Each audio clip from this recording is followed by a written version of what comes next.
Nickelodeon built its empire on pop culture, and in 2009, they turned one woman's very public unraveling into what they considered kid-friendly content. Britney Spears has been ridiculed and parodied by the entertainment industry for her entire career, but one producer would not only benefit from her peak of fame, he'd worm his way into her family circle, and when she needed support the most, he would make a wild parody of her on the most popular kids TV show in the world. Yes, today I'm talking about iCarly's heinously iconic parody of Britney Spears, and just how Dan Schneider accidentally created the most cult-followed fictional pop star of our generation. Ginger Fox wasn't just a parody. She was proof that Britney Spears' pain had become public domain. And sadly, that's not the most chilling part of it all. But before we get into this, my friends at Bellesa and I are literally sending out free toys or gift cards for toys to everyone who signs up for my giveaway. So don't skip because this is actually wild. Bellesa is a bi-women company for all things wellness and pleasure. Their mission is to help everyone embrace, explore, and celebrate what makes them feel good. This is the new Pebble Pro. A stronger motor, longer battery, and 3 interchangeable heads for custom settings will have you soaring to the moon. It's rechargeable, waterproof, and super discreet. The grind is all about rhythm and control. 5 thumping and 5 vibration speeds you can actually sync or separate.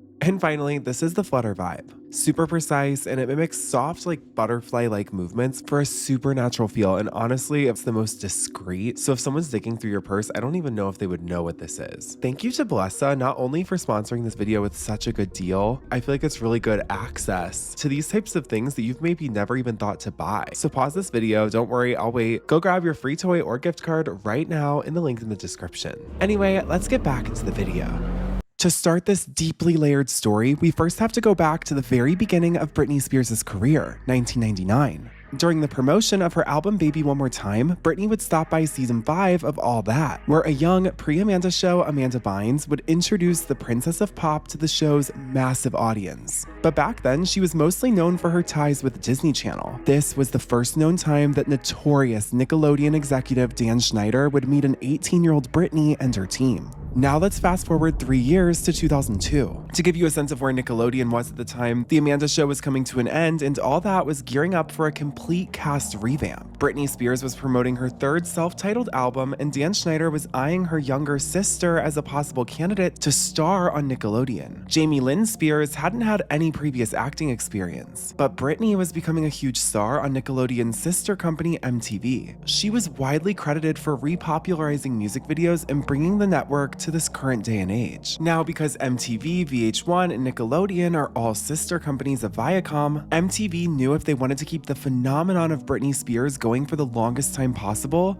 they needed backup stars, preferably related to Britney directly or from dating her. If they could somehow employ and control everyone around her, then they would have a way to further control Britney. Britney had 2 siblings who would immediately fall into the first fame trap they were presented with. Nickelodeon would first test Jamie Lynn on their variety sketch show All That during season 8. At the time, critics and fans alike agreed that the format desperately needed a refresh. Nickelodeon was preparing to completely wipe the entire cast out and start fresh. But first, they wanted to test Britney Spears' little sister with the existing cast to see if she was even worth the time. Jamie Lynn didn't need to be as funny as an icon like Amanda Bynes or Kenan Thompson. She just had to not draw negative attention. After all, she was the sister to the most famous star on the face of the planet. The rules were completely different for her. And just to give you a picture of how supportive Britney was, she even performed on one of Jamie Lynn's early episodes during her first trial season, before she was even permanent on the show. Stars like Aaliyah, Destiny's Child, and Diddy would perform regularly on his show, but Britney brought the show more attention than they'd ever had. While the episode had a few very slight jabs at Britney, overall it was written in her favor. Britney Spears hasn't brushed her teeth in 6 months. That's not true. I brushed my teeth this morning, okay? After lunch, too. Can you hear me? She even did a sketch with convicted criminal and Drake Bell's abuser, Brian Peck. This put a direct spotlight on Jamie Lynn and turned her into a Nickelodeon celebrity overnight. The next year for season 9, the entire reoccurring cast would be swapped out for younger kids, all except for Jamie Lynn, who would steal the show for 2 years as a main cast member. Around 2004, the final year Jamie Lynn would be filming All That, Dan Schneider would dream up a live-action show based around a bunch of kids going to boarding school in California. Now, there's kind of have conflicting reports about whether or not the role of Zoe was directly created for Jamie Lynn Spears or if she just fit all the other specifications. Either way, when she did chemistry reads for the part of Zoe, Dan Schneider knew she could be a big star. And the important part about all of this is that Brian Spears, Britney's brother, would sign on as an official producer of Zoe 101. Now, both of Britney's siblings had big contracts with Nickelodeon, aka Viacom, the same company Britney was working with on MTV. These contracts could be taken away in the blink of an eye. Britney would even show up on set from time to time to see Jamie Lynn act, so Dan Schneider was very familiar with her by now. Sadly, this is the same year Britney loaded the hundreds of millions of dollars she earned from her first albums Baby One More Time all the way through In the Zone, all into her SJB trust, a bank trust that was secured by her brother, and her sister. At the time, Britney felt like people were trying to take control over her entire life, and she thought she could only trust her siblings. She wanted them to be a family working together in the industry. But to this day, Britney Spears is worth an estimated $40 to $60 million,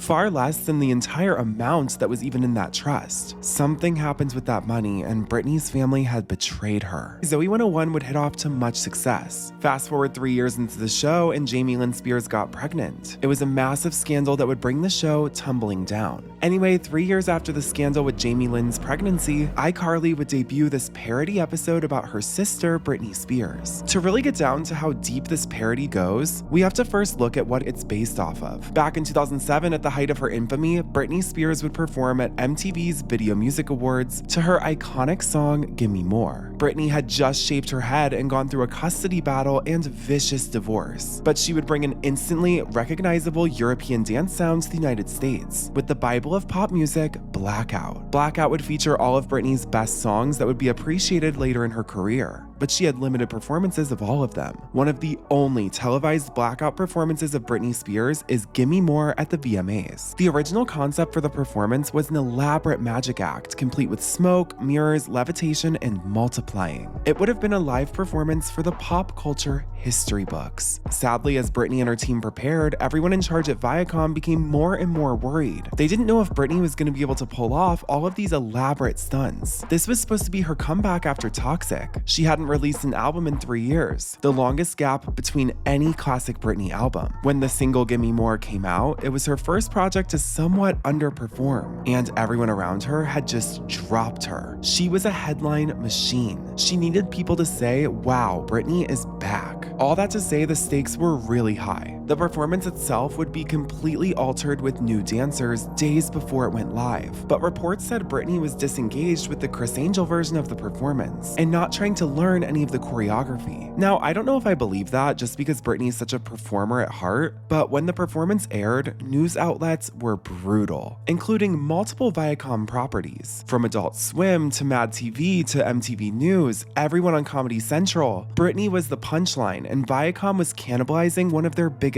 stars. And honestly, it's really sad because they were also the ones in charge of the VMAs. For them to fumble the performance like this and then do a media blast about it all and capitalize was one of the most brutal betrayals of Britney Spears and is widely linked to why public perception of her is the way it is today. On the flip side, Britney brought MTV back into the current world. She made them relevant, but they were the first to cheer when she crumbled. As soon as the performance went live at the VMAs in 2007, everyone began pointing fingers. Criss Angel insisted he was willing to deliver the magic, but only if Britney committed fully. He claimed Britney decided she couldn't even put in the necessary effort, leading Criss to bow out of the performance days before, saying, quote, "Everybody loved what we came up with, but it required a tremendous amount of work. Britney decided to not want to put forth that effort." He maintains he gave her an ultimatum for 100% commitment at rehearsals. When she hesitated, he walked away. Basically, Criss suggested he didn't sabotage anything, but he refused to go forward with an unprepared performer, fearing a half-baked execution would reflect worse on him. However, according to the Spears camp, some people from Britney's side have a completely different spin. Friends of Britney told Today that Criss Angel used her for fame, implying that he basked in the publicity of being attached to Britney before the performance. but didn't follow through on any of his promises. They accused Chris of failing to set aside enough rehearsal time for Britney. There was also talk that Britney's label and team grew weary of the complex routine, given her condition at the time, and that either they or MTV pulled the plug for safety and quality reasons. In this narrative, the last-minute yanking of the Magic Act left Britney high and dry, forcing her into the simplified performance that we all know and love, but one that she hadn't mentally prepared for, essentially putting Britney in scramble mode, and they set her up to flounder. And while adult networks ridiculed her on late-night TV, Nickelodeon was quietly writing their own version for kids. A few years later, when I Fix a Pop Star aired, fans were stunned that iCarly would so clearly mock Britney Spears, and that the songs were actually kinda good, centered around Carly, Sam, and Freddie rehabbing a former teen star's broken career. The episode opened up on the iCarly trio realizing that a music video they edited for the fictional Wade Collins is number 3 on the Paratunes charts. When they see that, quote, washed up past teen superstar Ginger Fox having a viral video.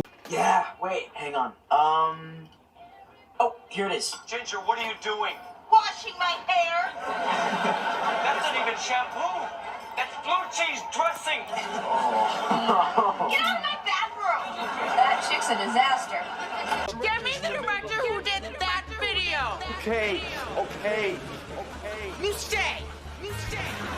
This is widely thought to reference Britney Spears shaving her head and hitting that car with the umbrella. After they see a video, they actually get contacted by Ginger's team. They say she's in a public breakdown and is seeking a comeback. Her manager tries to hire the iCarly team to direct her big return performance, believing Carly, Sam, and Freddie can salvage her image, very similar to Criss Angel. As they attempt to stage the comeback, they realize Ginger Fox is more, quote, washed up than they expected. She can't sing or dance well, she has no discipline, and the production becomes a chaotic mess. She's rude to them and overall portrayed as a complete, destructive, awful person. They have to resort to a series of sneaky cheats, lip syncing, smoke machines, mirrors, and minimal close-ups, so the performance can pass for a success, completely mirroring what Criss Angel was gonna do for the performance. Now, the team around Ginger is a complete parody of the music industry, passing them off to the iCarly teams they don't have to do their job, just hoping they will be what Ginger really wants. And honestly, I remember seeing the way they portrayed the pop star character and thinking as a kid, like, was she supposed to be drunk or something? I didn't know. It was kind of an adult theme for a kids show. Now, the plot twist of this entire thing is that this was widely regarded as one of the best episodes of iCarly. And yeah, the subplot of Gibby's mom dating Spencer was obviously a selling point, but it was clear the child and teen audience that loved iCarly so much loved when they referenced real-world situations. It made the show feel that much more real, and it made the iCarly trio seem that much more famous within the show. Now, this wasn't the only time Britney was parodied. It was pretty common, but iCarly's rendition of the VMA story was by far the most prolific. I mean, the episode did debut to 4 million viewers. Now, it's important to note that Dan Schneider, the creator of iCarly, had recently collaborated with Britney Spears' long-term collaborator, Dr. Luke. Luke had just come off production for Britney's album Circus, and Dan Schneider claimed on his website that he was friendly with him. The song Blow by Kesha was even on the iCarly soundtrack. The same year as this episode, Dr. Luke would forge an entire music career for Miranda Cosgrove and produce several songs for Dan's other kids shows. Michael Corcoran, Liz Gilly's songwriter husband, would write the Make It Shine theme song with Dr. Luke as a co-producer, even putting his up-and-coming star Kesha on Dan Schneider's show Victorious. Subsequently, the song Number One that Ginger performs in the episode was written by Michael Corcoran as well. These songs by Ginger would appear as gags across different episodes of iCarly and Victorious, and Ginger would become a cult classic character.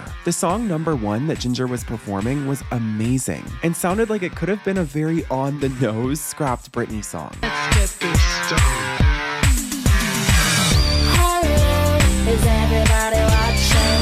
Before I get the party started, you know you wanna be invited. Step right up and get a taste of what you're biting. I need to tell you, you're gonna love me, you're gonna tell me that you're ready to go.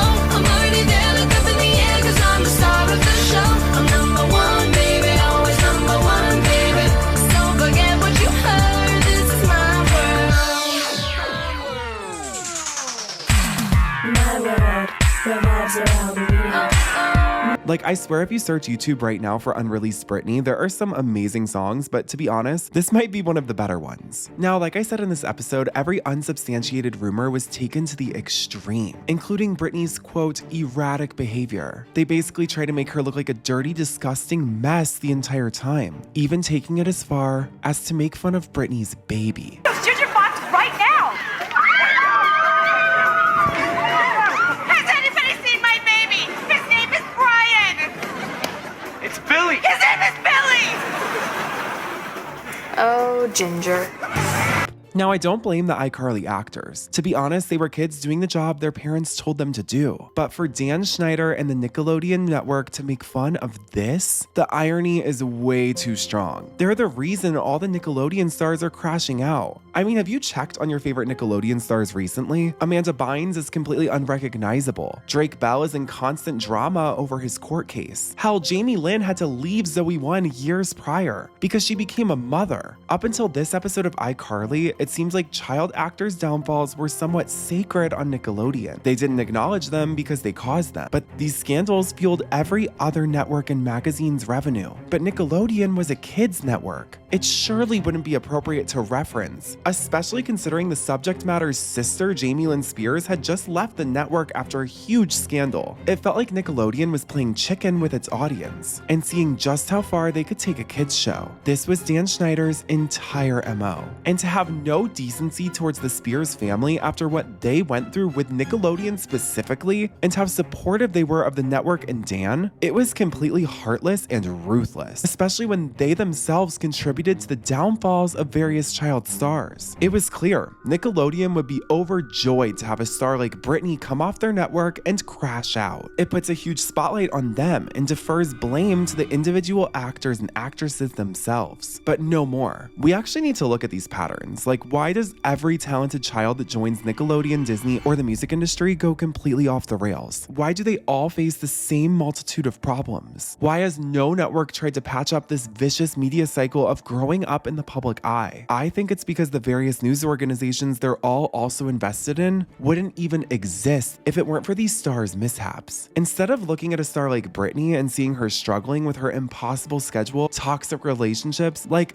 you would think the people around her would think, wow, how can I help this person? How can we keep this amazing entertainer around for as long as possible? They think of how they can use Britney's terrible situation to get more clicks and views right in the moment. It's all fair game to them. And for Britney's narrative to carry over to a children's network as massive as Nickelodeon, one built off the back of her career, Britney's story was officially fair game even for kids. The only other time I really remember Nickelodeon attacking a person or concept was the Disney Frozen Head episode at Dingo Studios, or the Pear Pad Store episode, or even Tori Goes Platinum. All of those were valid criticisms of kids' TV, tech, and the pop music industry, but I Fix a Pop Star was brutal. So TLDR, just to recap this entire situation up to this point, Viacom not only used Britney's little sister's name to save their show All That, Britney showed up and guest starred in an episode. Britney's sister gets an entire show, she gets pregnant, and the show ends. Britney is sabotaged by Viacom for her big comeback performance. Viacom makes an entire news cycle affecting Britney's career to this day. They pump jokes about her to all their different properties. Dan Schneider begins working with Britney's musical producers on the regular for his shows on Viacom. And 3 years later, as Britney's making headlines for her behavior, Dan Schneider took the moment to make a heartless parody about her on his biggest show ever, including a fake song using the same musicians surrounding Britney. Since the episodes aired, several news organizations have called Dan Schneider and Nickelodeon out, saying that making fun of Britney's mental health on a kids show obviously aged horribly. But what about Ginger herself? Even though the episode itself is grossly inaccurate, describing Ginger as a washed-up former teen pop star with no work ethic, the year this episode came out, Britney obtained her most #1s from one album with Femme Fatale. She was far from washed up or too old. On top of all of this, Britney was a hard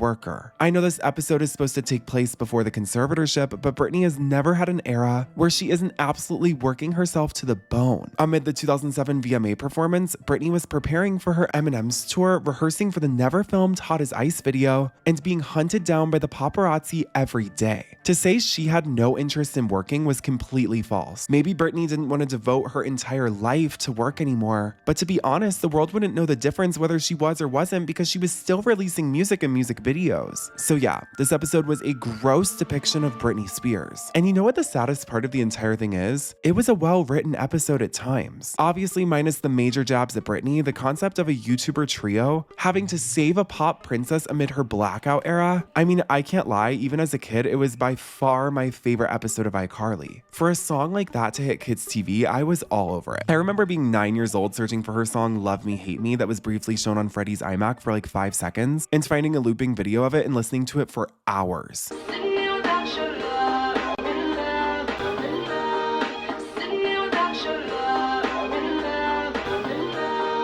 And I know I'm not alone because the kids who watched iCarly grow up now, and I only see even more and more Ginger Fox content on YouTube. I mean, someone even made an AI version of an extended Hate Me, Love Me.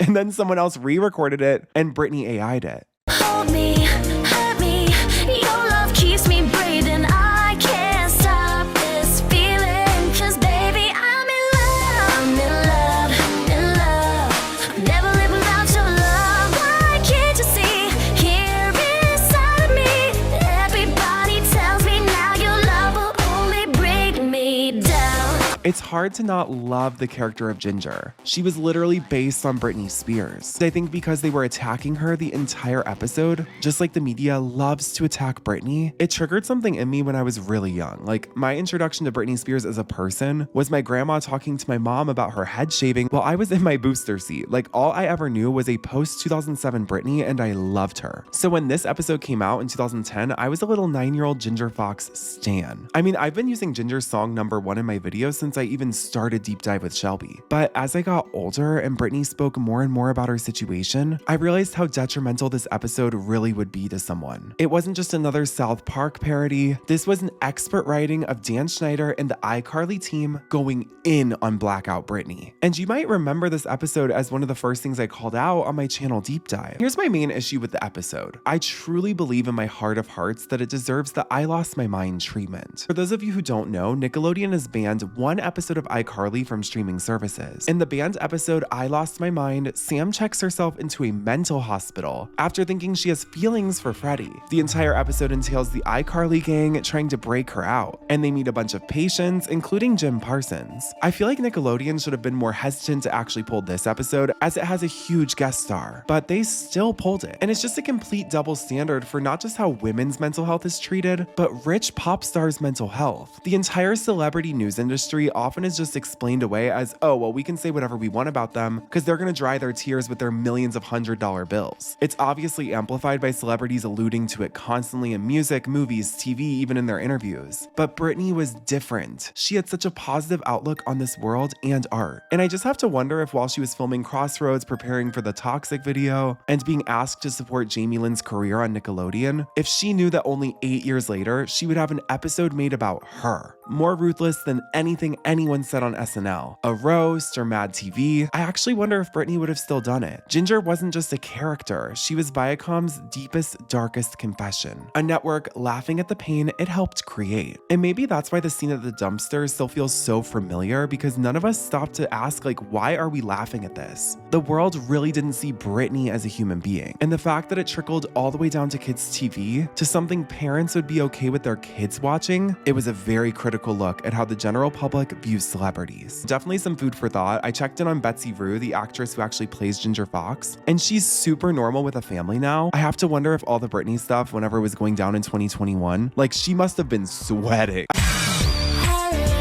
Is everybody watching? Before I get the party started, you know you wanna be invited. Step right up and get a taste of what you're buying. Anyway, I have to know what you think about this episode. Let me know what you thought about it when it dropped versus now. Like I said, I loved it when it came out and genuinely never stopped thinking about Ginger Fox, but I obviously despise the storyline now, and it's a hard watch. Anyway, let me know what you think. Be sure to check out my new video all about Selena Gomez and Justin Bieber. It's a collaboration with Molly on Pop. She talked about Demi Lovato and the Jonas Brothers in her video. I'll be sure to link all of it below. Anyway, I'll see you all later. Bye.